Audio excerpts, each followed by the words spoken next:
लेकिन यह भी पता होनी चाहिए बात कि श्री कृष्ण कितने बड़े स्टूडेंट हैं। 64 कलाएं क्या हैं? 64 प्रकार की विद्याएं, सब्जेक्ट्स में पारंगत है। वो हो गई भक्ति, गाए भजन, उसके बाद क्या?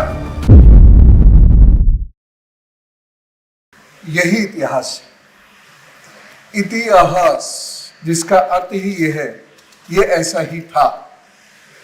It was like that. जिसका इतिहास में रुचि नहीं, मैं श्री बाल मुकुंद जी का एक वाक्य हमेशा याद रखता हूं, जिसके इतिहास में रुचि नहीं है या जो इतिहास अपना भूल गया, वह एक मेंटल केस है। कोई व्यक्ति इतिहास के बिना वर्तमान तक पहुंचा कैसे और वर्तमान से भविष्य की यात्रा करेगा कैसे?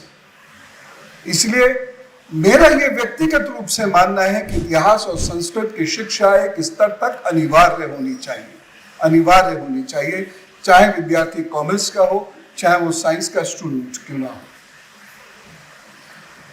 क्योंकि इसके अनिवार्यता ना होने के कारण मैथ्स और इतिहास ने बहुत डराया हमको। रामचंद्र जी इतिहास पुरुष, उन्हें इतनी पूजा मत करो कि अपने से दूर कर दो, उन्हें इतिहास के रूप में पढ़ो, वो तुम्हारे साथ खड़े होंगे।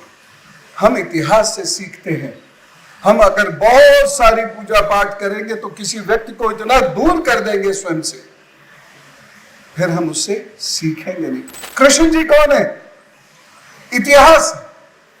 पूरी दुनिया ने हमारी इसी अज्ञानता का लाभ उठाते हुए कहा कि ये मात्र काव्य के एक चरित्र है, काव्य के एक पात्र है। यहां तक कि कोर्ट में एफिडेविट दिया गया, वो भारत जो आपको डेट, टाइम, प्लेस बता रहा है एक व्यक्ति के जन्म लेने के लिए, जो भारत का एक इतिहास की पुस्तक महर्षि वाल्मीकि जी ने लिखी। महाभारत भी इतिहास की पुस्तक है। तो जिस पुस्तक में इस बात का वर्णन है श्री राम जी इस मार्ग से उस मार्ग तक कितने योजन की दूरी तय करके पहुंचे थे, उसको हम कल्पना बता रहे हैं, क्योंकि विंसेंट के स्मिथ ने, मैक्स मुलर ने, जॉर्जिया ने हमको यही बता दिया। कृष्ण के भजन गाओ, खूब गाओ, लेकिन यह भी पता होनी चाहिए बात कि श्री कृष्ण कितने बड़े स्टूडेंट हैं। उनका ऑनर्स क्या है, उनकी नॉलेज क्या है, 64 कलाएं क्या हैं, 64 प्रकार की विद्याएं, सब्जेक्ट्स में पारंगत है। वो श्री राम की एजुकेशन के बारे में चर्चाएं कब होंगी? हो गई भक्ति, गाए भजन, उसके बाद क्या? लेकिन यह विषय बोरिंग होता है, क्योंकि इसमें नए नए कपड़े पहन के नाचने का मौका नहीं मिलता। इसलिए उस भक्ति की बात नहीं होती जिस भक्ति में हमारे भगवान ने पढ़ा चाहिए हमें पता चले, हमारे भगवान कौन सा धनुष उठाते थे ये पता चले, वो बाण कैसे चलाते थे ये पता चले, वो उनकी विनम्रता क्या थी ये पता चले। याद कीजिए, जब रावण के तीर शरीर को बींधते थे, शरीर से रक्त निकलता था, फिर भी वो खड़े होकर कहते थे कि मेरा इलाज बाद में होगा, जो बाकी बानर हैं पहले इनका इलाज करो, क्योंकि ये है तो मैं हूं। भगवान के बारे में ये पढ़ो। श्री कृष्ण अर्जुन के सारथी हैं, ये तो सब ने जाना, बहुत सारे भजन है उसके लिए, लेकिन अर्जुन की तरफ जाने वाले बाणों को पहले श्री कृष्ण झेलते थे।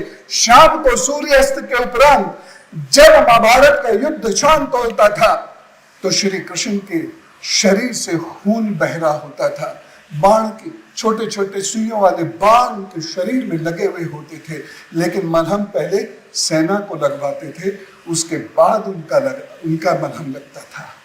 ये लीडरशिप पढ़ी है, और ये लीडरशिप हार्वर्ड यूनिवर्सिटी ने पढ़ी है। ये मुझे दुख है।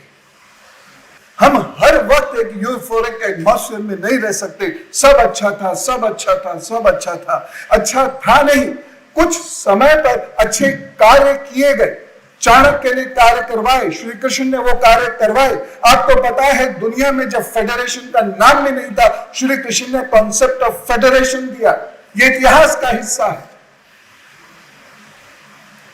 श्री राम को वशिष्ठ जी स्नातक कहते हैं, ग्रेजुएट कहते हैं। उस समय ग्रेजुएशन होता था।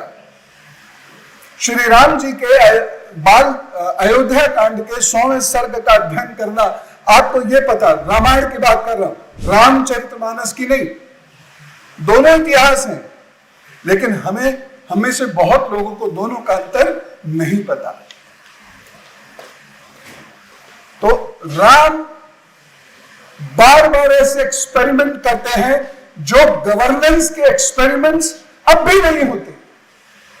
वकील उस वक्त भी होते थे, खजांची होते थे, खानों का निरीक्षण करने वाले लोग होते थे।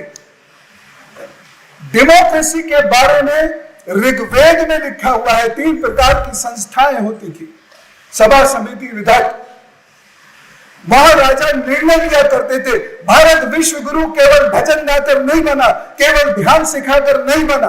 भारत जो विश्व गुरु बना है, यह अध्यात्म और विज्ञान की ठोस धरातल पर खड़ा होकर बना है। वही धरातल पुनः स्थापित करनी पड़ेगी, नहीं तो कुछ नहीं मिलेगा।